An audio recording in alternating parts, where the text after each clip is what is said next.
First, the domestic economy is growing. Lots of consumption, so our food manufacturers, our food boys, very interested to sell high-end food to China, so that's one. Also, China is exporting more now. In terms of China itself investing a lot in outside of China. Actually, the foreign investments now is net the other way around. That means China is investing more capital outside of China than foreign investors are investing in China. So what does it mean? Say, for example, infrastructure. The China's Belt and Road is very important. So we can play a part in facilitating that. Some critics have brought up, the national security threat when it comes to Chinese companies investing abroad. Do you buy that? We think that, everything has to be measured and the risk is to be assessed, you see. So like, for example, if the government is buying systems for its security and military purposes, then I think you have to be very careful about security. But if it is for non-security purposes, then you've got to have a different risk assessment.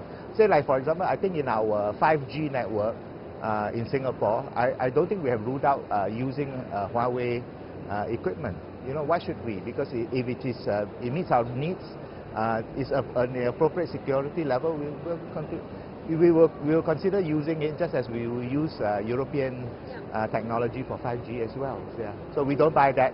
Yeah. What have Singaporean companies benefited the most from China's opening up? And what future measures are they looking forward to the most? I think certainly we have benefited. Otherwise, we would not be bringing 80 over companies here. This is the second time round. There's money to be made. That's number one.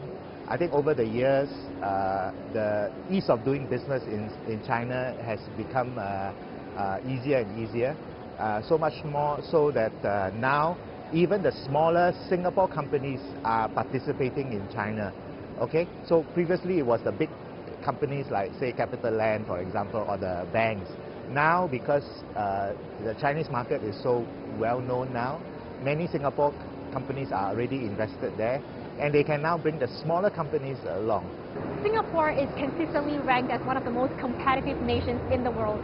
And as we now go through still rather muted growth, what are some of the best practices that China can learn from Singapore? Well, I think what China can learn is from Singapore is how to balance opening up with the market economy. I think what a lot of Western countries are now saying is that you have a state-controlled economy, right?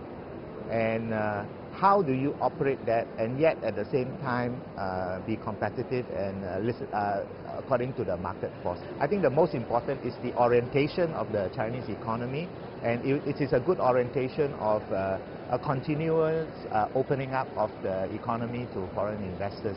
For example, you are going to implement the new foreign investment laws. I think in that law there will be new provisions, added provisions for protection of intellectual property, technology transfer, as well as a more liberalization of investment conditions for the financial services. I think those are very good. But I think it's that steady pace of reform and opening up of the Chinese economy. I think that is going to be useful. We don't expect China to be like Singapore because you're a big country. You are run on a slightly different system. We are small, Singapore and Europe. But I think that direction of opening up, I think that's going to be very useful. The direction of reform, the direction of trade facilitation is going to be very useful for Singapore companies. So I think that's why we are here for the long term. We've been investing for 30 over years and we'll continue to invest in the future.